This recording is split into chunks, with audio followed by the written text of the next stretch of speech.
Здраво, здраво. И еве по некоја подолга пауза се враќаме повторно на и лекциите учиме германски со левел. Забележувам по вашите прегледи, вашите лајкови и коментари дека ги следите лекциите учиме германски, па од таа причина еве одлучив и понатаму да продолжам со изготвување на нови лекции. Доколку се уште не го следите каналот на Level Center, сторете го тоа и ставете лајк на ова видео.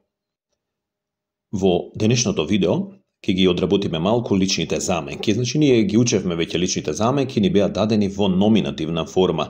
Тоа е таа основна форма која што ние користиме, на македонски би кажале кога сакаме да употребиме подмет во реченица или вршител на дејство, ние кажуваме кој го врши дејството.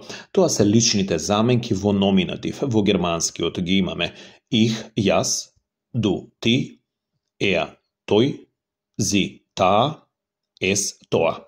И во множина имаме вие, ние, ија, вие, зи, тие, и во персирачка форма, зи со голема буква, се користи за персирање на некоја личност и преводот исто така вие.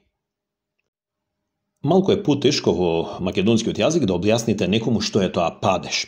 Како што ви реков, падежни форми во номинатив од личните заменки беа оние основни форми кои што ние ги учевме. Меѓутоа, денеска ќе ги работиме личните заменки во акузатив. Што е всушност акузатив? Акузатив се наоѓа со прашањето кого или што. Меѓутоа, прво да ги видиме кои форми се акузатив. Акузатив од личната заменка јас е мих, мене, ме. Понатаму имаме дих, тебе, те. Ин, него, го. Зи, неа, ја. Ес, тоа е среден род, него, го.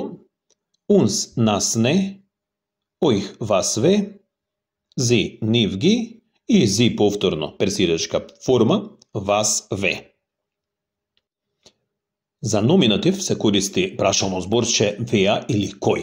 Меѓутоа, за акузатив се користи прашално зборче вен или кого. Ова всушност вен, ова е форма од веа во акузатив. Значи, кога имаме акузативни форми, мораме и прашалното зборче веа да го ставиме во акузатив. Од веа кој имаме вен или кого. Во германскиот јазик прашално зборче за што е вас. Инаку, вас останува иста форма и во акузатив. Значи, немаме промени. За разлика, забележувате тука дека кој или ве е ставено со сина боја, за да правите разлика, а во акузатив е вен, кого.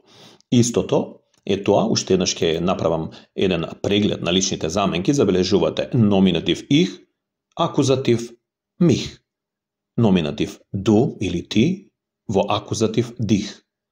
Еа оди со ин, зи повторно зи, ес со ес, исти форми остануваат, вие со унс, ија со оих, зи останува во трето лице множина, исто така зи и персирачка форма зи, зи.